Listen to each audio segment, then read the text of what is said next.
Kwa majina naitwa Wile Baba, ni shabiki wa Simba ndani ya jiji la Mwanza Rock City. Kuna jambo ambalo sisi kama mashabiki wa Simba, mimi kwa upande wangu imeniuma sana. Hili swala litakiwa serikali, TFF, uongozi wa mpira ndani ya nchi uchukulie kwa uzito mkubwa. Ligi yetu ya Tanzania kwa sasa ni ligi bora, katika ligi bora Afrika. Lakini ligi bora inapandishwa na timu mbili, Simba na Yanga. Hivyo ndivyo vilabu vikubwa ambavyo vinafanya ligi yetu iwe bora katika bara yetu la Afrika. Lakini kwa haya yanayoendelea kwa sasa hivi, inafanya ligi yetu itaonekana kama sio ligi kubwa. Tutashusha thamani ya ligi yetu na ligi yetu itaonekana kama ni ligi ndogo.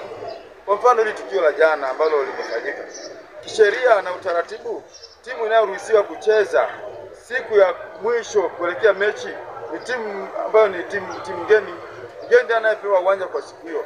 Lakini kitendo cha mabouncer wa Yanga kwenda kuzuia kwa timu ya Simba kuingia kufanya mazoezi ndani ya uwanja wa Mkapa alikuwa swala zuri.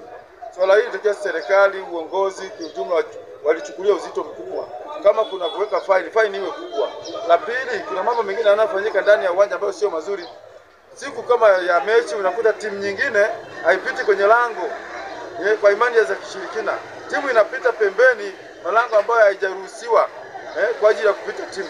Kwa hiyo swala kama hili itakiwa serikali iongeze faini. Hii faini za milioni 15 ndio zinazofanya watu waone kama swala hili la kawaida. Timu inayofanya makosa ipigwe hata faini milioni 100, ikiwezekana hata milioni 500. Hili swala hili liwe na uzito usikajirudia. Lakini mafaini ya milioni 5, milioni 10, milioni 20 ni faini ambayo nikifanya mambo yangu nikalipa milioni 5, nikampiga mtu goli 5 ni sawa au milioni 10. Kwa hiyo ifike sehemu serikali iweke faini kubwa katika masuala kama haya. Jambo lote linalohusiana na imani za kishirikina ipigwe faini kubwa, sio faini hii ambayo sasa hivi inaweka bila ndogo ndogo. Swala lingine ni support Simba kwa maamuzi walioichukua. Simba imeonyesha kama ni timu kubwa ndani ya ligi ya Tanzania. Na hii itasaidia na vilabu vingine ambao hawana sehemu pa kuisemea. Simba itakuwa ni sehemu au mnara mkubwa kusemea na vilabu vingine ambao wanazurumika kwenye mambo kama haya.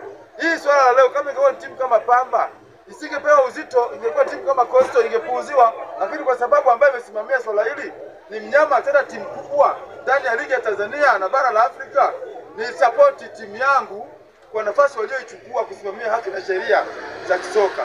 Mwisho niombe serikali ili swala waichukulie uzito. Kama kuna sheria zirekebishwe, ama kama inawezekana basi isiwepo kwamba kuna timu geni na timu yenyewe kwenda kuzika kwenye uwanja wa Taifa. Iwe ufanye mazoezi kwenye uwanja wako, lakini siku ya mechi peleka timu. Isiwepo kwamba kuna timu ambayo bwana huu ni uwanja wake, huu ni timu geni. Wote wasiende pale uwanjani wasiruhusiwe. Lakini siku ya mechi kama ni dabi, fanya mazoezi Bunju, fanya mazoezi KMC, nenda Azam, lakini kwenye mechi peleka timu yako.